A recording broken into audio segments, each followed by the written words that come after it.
Hey everybody, it's a big video this week. There's a whole new underground cave system in Lens Island that's brand new, a massive update. And then at the end of the video, a secret feature that we've been working on that really changes things up in Lens Island. Not sure if you'll love it or hate it, I guess we'll have to find out.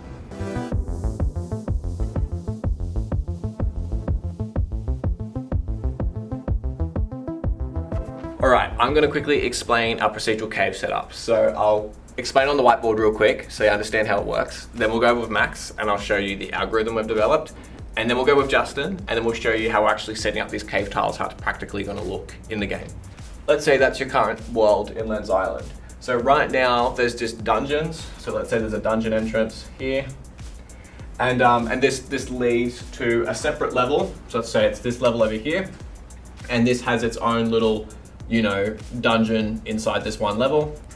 And there's just one entrance and exit in this level, and it's just tied to that dungeon.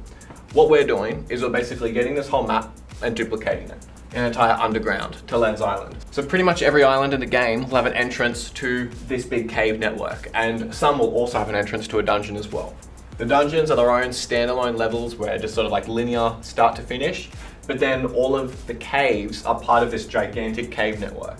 So if I pop down this island and go into like a little cave entrance there, I'll pop out of a cave entrance here, and then it will basically look like this gigantic sort of like labyrinth. And this maze is basically an algorithm that connects all of these islands and all the sort of the cave entrances together in one gigantic network. So as you get to these tangents in the cave, which will be all of these these cul-de-sacs, these are the places that you'll have like the best mining sort of regions to get the rare resources. And then the base network of the cave is where you just get, stone and coal and all the typical stuff.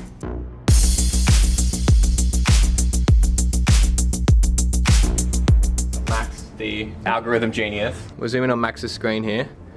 And you can see what this is basically doing is sorting through all the possible outcomes of all the different ways this cave can be sort of knitted together and generated.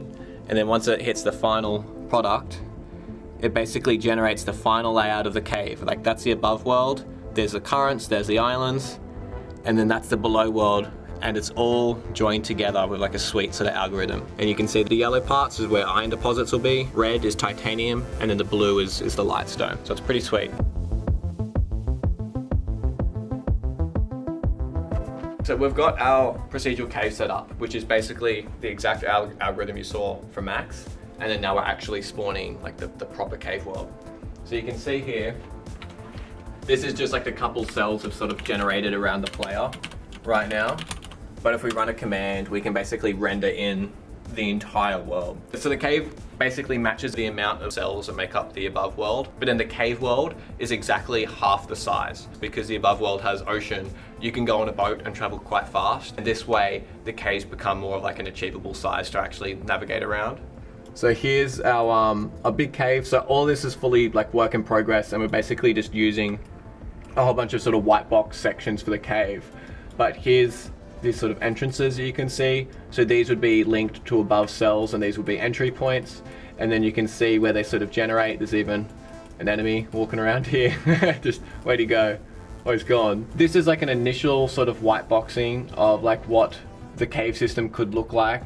And if you imagine how big Len is, and if you're sort of running around through here, like it is really quite big. I think it's sort of the scale of it all really becomes obvious when you look at it from an angle like this, because you could just run around this area for hours and hours and hours and hours. This is also a way that you could now navigate throughout Lens Island. So you could go down from one island and then explore the cave system and then pop up at a completely new part of the map. One thing we're also playing around with this cave system is having free reign of building. All the building privileges that you have in the above world, you have the exact same capabilities in this cave scene, and you can just have like a gigantic mining operation if you'd like. We've already made a whole bunch of like one-of-one unique tiles that will be placed all throughout this cave system. So you'll be able to find like one-of-one unique spots like fishing pools, repairable auto miners. There'll be like unique sort of like enemy encampments and unique mining zones. So there will be a lot of like really cool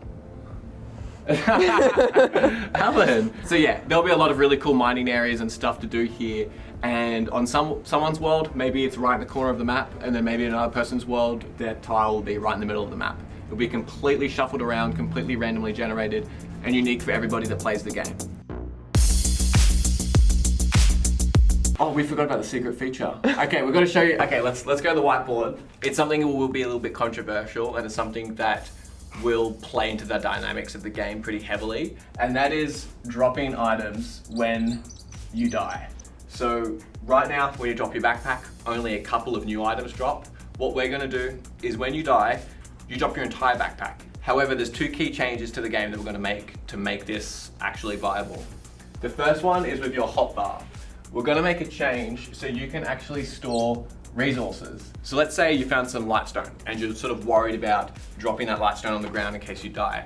What you could do is actually give up a hotbar slot. Let's say throw out your pickaxe and then drag the lightstone onto your hotbar. So in case you die, that actually stays with you. So that's one way to help sort of mitigate this. And the second thing is we're including way more storage items. So in the next update, there will be a new small storage, and it'll just have a small amount of slots, like sort of 10 slots. This will be like a nice easy starting game item. Then there's going to be new seed storage, there's going to be a new pantry for food storage, and a couple of other storage items. So there will be lots and lots of ways to actually store your items safely at home now and have them all sorted and organized for you, rather than always sort of being forced to carry them in your backpack all the time. It's going to be a pretty interesting feature because it's definitely going to raise the stakes of Lens Island a lot. But we've implemented some other features that help sort of counteract it and give you ways to be able to sort of like mitigate the risk that comes with dropping everything on the ground. We've been spending basically the past 6 months working on all of this stuff, and there's still so much that we're leaving out. Every single week, there'll be another one of these dev diaries. Every single week, I'm also streaming, showcasing the development for a few hours here in the office. So I'll see you then.